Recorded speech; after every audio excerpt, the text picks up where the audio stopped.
इस वक्त की बड़ी खबर भी यही है कि मखदूम शहाबुद्दीन पाकिस्तान के नए प्रधानमंत्री होंगे और यह खबर आ गई है कि मखदूम शहाबुद्दीन जो है वो गिलानी की जगह लेंगे। यह खबर दी है पाकिस्तान के जियो टीवी ने। जियो टीवी के सूत्रों के अनुसार पाकिस्तान पीपुल्स पार्टी ने मखदूम शहाबुद्दीन को प्रधानमंत्री पद के लिए नॉमिनेट किया है। सूत्रों के अनुसार यह फैसला देर रात राष्ट्रपति आसिफ अली जरदारी की अध्यक्षता में हुई बैठक में लिया गया। बैठक में यह भी फैसला हुआ है कि गुरुवार को नेशनल असेंबली का एक सत्र बुलाया जाएगा और उसमें प्रधानमंत्री के नाम की औपचारिक घोषणा कर दी जाएगी और औपचारिक तौर पर इस नाम पर यानी कि मखदूम शहाबुद्दीन पर मुहर लगा दी जाएगी।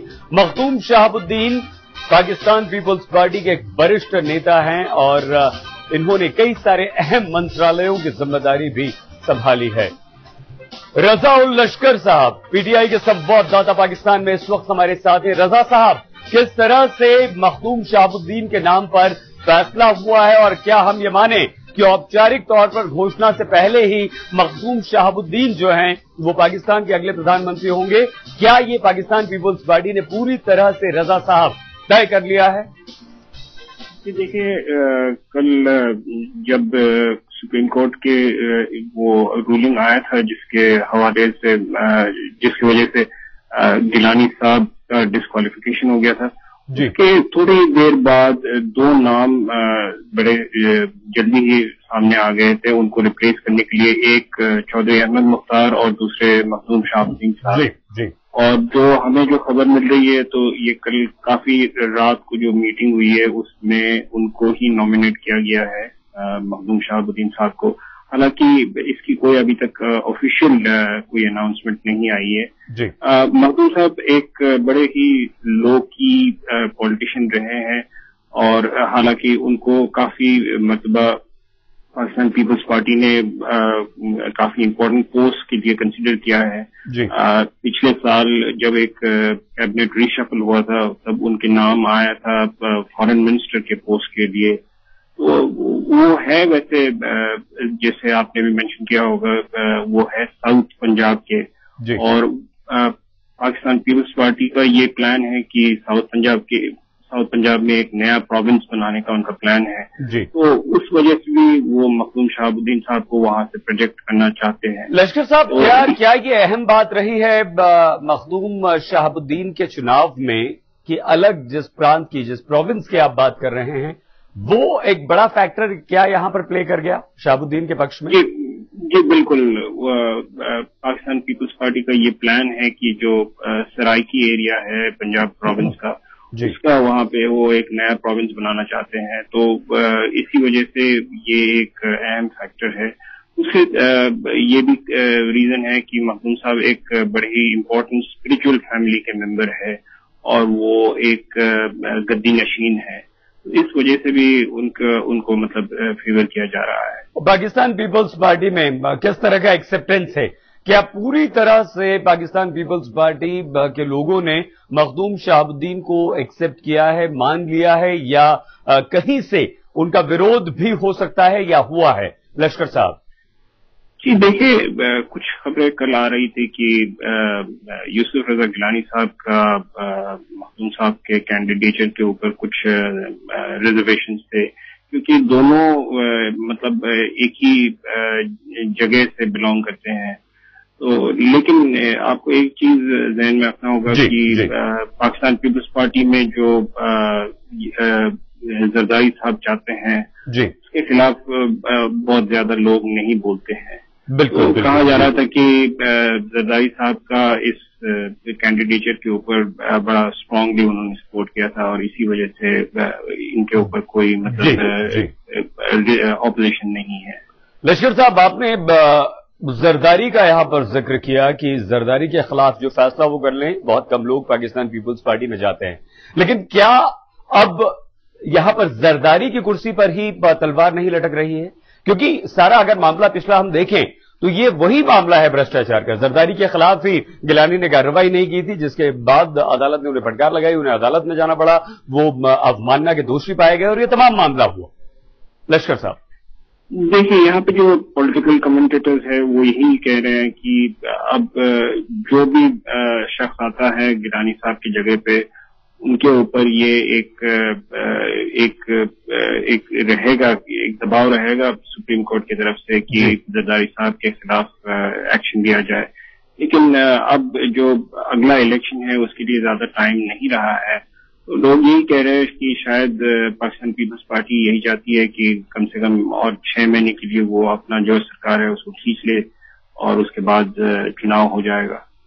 जिस तरह से लश्कर साहब सजा मिली थी गिलानी को, सुप्रीम कोर्ट ने सजा दी और उसी वक्त उनकी सजा पूरी भी हो गई और वो रिहा भी कर दिए गए। वहीं कुछ ही पल में सांकेतिक जो सजा उन्हें मिली थी, लेकिन अचानक से इतने दिनों बाद आज उन्हें अयोग्य, कल उन्हें अयोग्य ठहरा दिया जाता है। तो क्या ऐसे में हम ये नहीं कह सकते क्या, या ऐसा नहीं हो सकता कि आगे जरदारी साहब पर भी कोई मुसीबत आ जाए?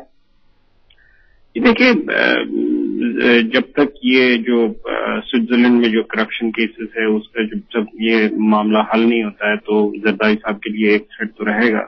लेकिन कुछ लोग ये भी कह रहे हैं कि शायद सुप्रीम कोर्ट ने जिस जल्दी में ये डिसीजन दिया है वो इस वजह से भी हो सकता है कि कुछ ही दिन पहले चीफ जस्टिस साहब के बेटे के ऊपर कुछ करप्शन एलिगेशन आए थे। जी। तो कुछ कमेंटेटर्स ये भी कह रहे हैं कि शायद ये एक रीजन हो सकता है कि उस इशू से लोगों का अटेंशन डाइवर्ट करना चाहते थे। जी, लश्कर साहब बहुत शुक्रिया, बहुत धन्यवाद आपका ये तमाम जानकारी के लिए। लेकिन जाते जाते लश्कर साहब ये जरूर बता दीजिए कि आज जो बैठक होनी है पाकिस्तान पीपल्स पार्टी की, क्या वो तय हो चुकी है या अभी उस पर भी कोई संदेह है? नहीं, वो एक जो पाकिस्तान पीपल्स पार्टी की जो पार्लियामेंट्री पार्टी है, जो उनके सारे एमपीज है, उनका एक मीटिंग है। वो कहा जा रहा है कि ये दोपहर को होगा और उसमें शायद ये एक फॉर्मल अनाउंसमेंट हो सकता है मखदूम शहाबुद्दीन साहब। बहुत धन्यवाद। जी लश्कर साहब बहुत धन्यवाद। आगे भी आपसे बातचीत करेंगे। पीटीआई के संवाददाता एजाजुल लश्कर साहब हमें जानकारी दे रहे थे और साफ तौर पर उन्होंने कहा है कि ये यानी कि मखदूम शहाबुद्दीन के नाम पर मुहर लगभग लग चुकी है। औपचारिक घोषणा उसकी होनी बाकी है क्योंकि राष्ट्रपति आसिफ अली जरदारी ने उनके नाम का प्रस्ताव किया था। तो आज पाकिस्तान को नया प्रधानमंत्री मिल जाएगा, लेकिन अब अटकलें ये शुरू हो गई हैं कि राष्ट्रपति आसिफ अली जरदारी का क्या होगा। दरअसल भ्रष्टाचार की जांच से जरदारी को बचाने के चक्कर में ही गिलानी की कुर्सी गई है और ऐसे में अटकलें ये हैं कि जरदारी का ज्यादा दिन राष्ट्रपति बने रहना अब मुश्किल होगा।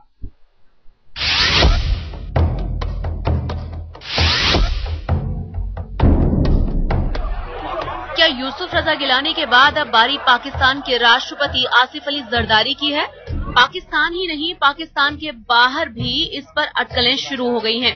दरअसल राष्ट्रपति जरदारी को बचाने के चक्कर में ही गिलानी पर सुप्रीम कोर्ट का हथौड़ा चला है। ऐसे में जरदारी कब तक बच पाएंगे ये कहना मुश्किल है।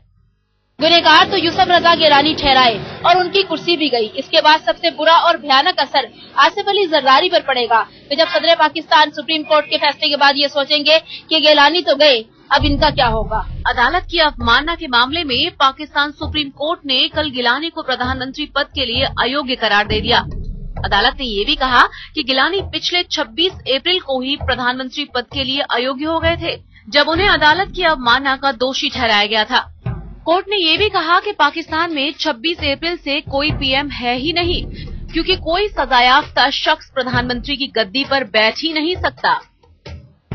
The court said that after his conviction on the 26th of April 2012, he has been disqualified as a member of the parliament and consequently as the prime minister of the country, and that the president has been directed to act according to the constitution by taking further steps under the constitution naturally for the election of the new prime minister.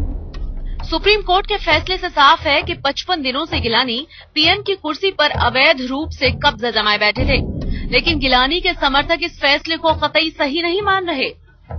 हम अदलिया का एहतराम करते हैं, इस इदारे का एहतराम करते हैं, ये इदारा सुप्रीम है। यकीनन पाक सुप्रीम कोर्ट का फैसला ऐतिहासिक है। खास बात यह है कि इस फैसले में भारतीय अदालतों के 2 फैसलों की मिसाल दी गई है, जिसमें पहला जगजीत सिंह बनाम हरियाणा राज्य और दूसरा राजेंद्र सिंह राणा बनाम स्वामी प्रसाद मौर्य का था।